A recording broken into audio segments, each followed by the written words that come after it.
yesterday. Tell us about it. Yeah, the Top Dog camp. State does 2 of these a year. The invite-only camps. The rest of the summer will be, the full team camps and things of that nature. This was basically they had most of their top targets. We did a segment a few weeks ago about State and their recruiting and how it was off to a slow start. We just needed a little patience, I guess, because once they got these guys onto campus, you sort of see what happens. So State starts the evening off by getting a guy, been leaning towards Mississippi State the whole time, but Terrence Hibbler, big kid out of Lexington, Mississippi, Holmes County Central High School up there, 6'3", 285, 4-star defensive lineman. There's so much great defensive talent and defensive line talent in the state this year. Everybody's going to get some, but State, with what they've done in these past few years in the NFL, they should be getting their share of them, and Hibbler's a good start to that. They picked up a commitment from Luke Work, a big offensive lineman out of Memphis from, I can never pronounce this, Lausanne Collegiate School. I could be wrong. His rating is interesting. He only has a 24/7 rating, which isn't very high at this time, but he's an Army All-American. So he'll play in that Army All-American postseason game at the end of the year. That's usually reserved for the 4- and 5-star kids, so I won't be surprised to see that rating go up. Yeah, those two things don't seem to add up on the surface. They don't. I'm sure it'll get worked out. State picked up another commitment, but it's not, and this is one of those things that these kids do. It's not public yet, but it's that he's committed.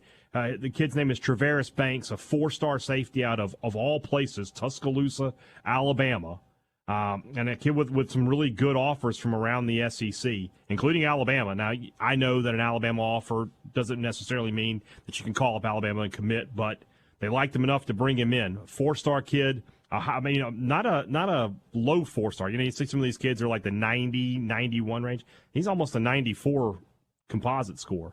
So a really good prospect. He will make his official public commitment on the 18th, which I believe is his mom's birthday. So that's how they're doing it. But it's a done deal.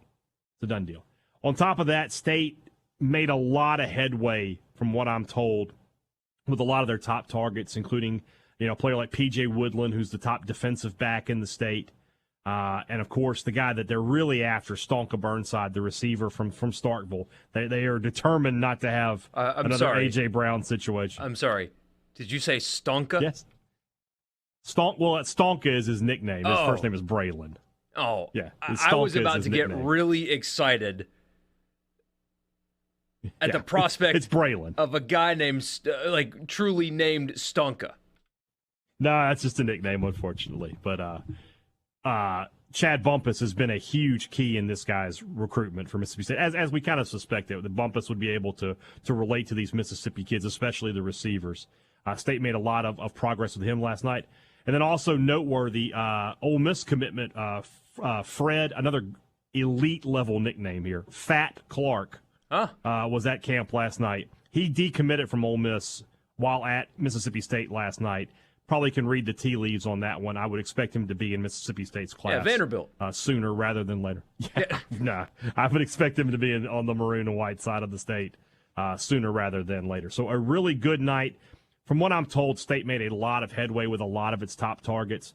And State's picked up 2 commitments in the last 2 days. The Banks kid will commit middle of the month. There may be 2 or 3 more commitments in the coming days. I hate the term private commitments, and I hate all that. But at the same time, that's what I'm being told. So people hate this question, but it's just part of the recruiting now. Is this a result of a possible mindset shift in terms of engaging on the NIL front with high school players? So I don't know if you saw it. It was tweeted out late Wednesday night or Tuesday night. It was Wednesday. It was Wednesday night. But the Bulldog Initiative tweeted out a graphic of all of the football true freshmen who have signed NIL deals with the Bulldog Initiative.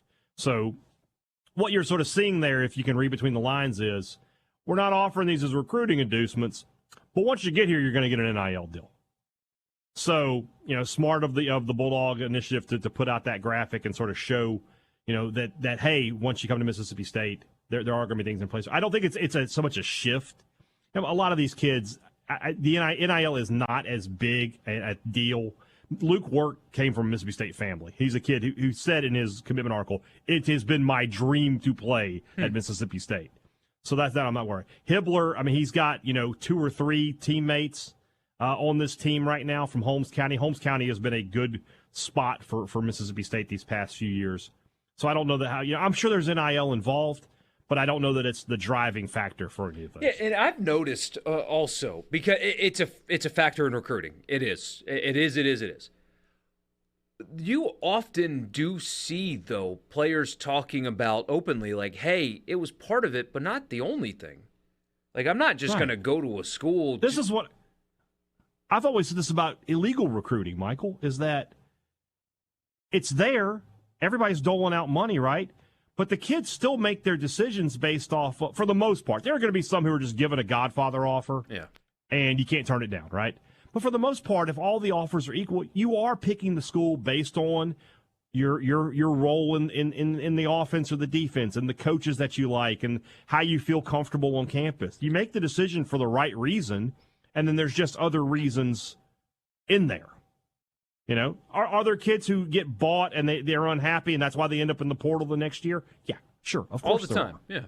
But most of these kids are just making their decision the same way everybody else does. They're like, I like this coaching staff. I like the players. I feel like I'm a good fit there. That's where I want to go. And also, you got to think about Mississippi kids.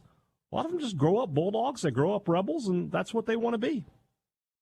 Until people get in their ear and tell them that they have to leave to be successful, and then they leave, and more often than not, they're not.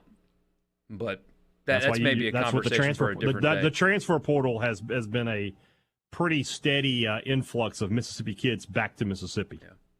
Yeah. You've seen a lot of that. I think you're going to continue to as well. It might still be happening. You are hearing less stories about bad acting handlers, but those people still exist, and I think absolutely still exist. Absolutely, and that's the worst when you've got an adult seizing on a high school kid and manipulating them for their financial benefit. You could not. It's hard to find something that's not illegal that I look less, or I think less of, than adults manipulating kids for their own financial benefit. It absolutely happens. And 99% of the time, I feel like the kid ends up in a bad situation, and it never gets better for him.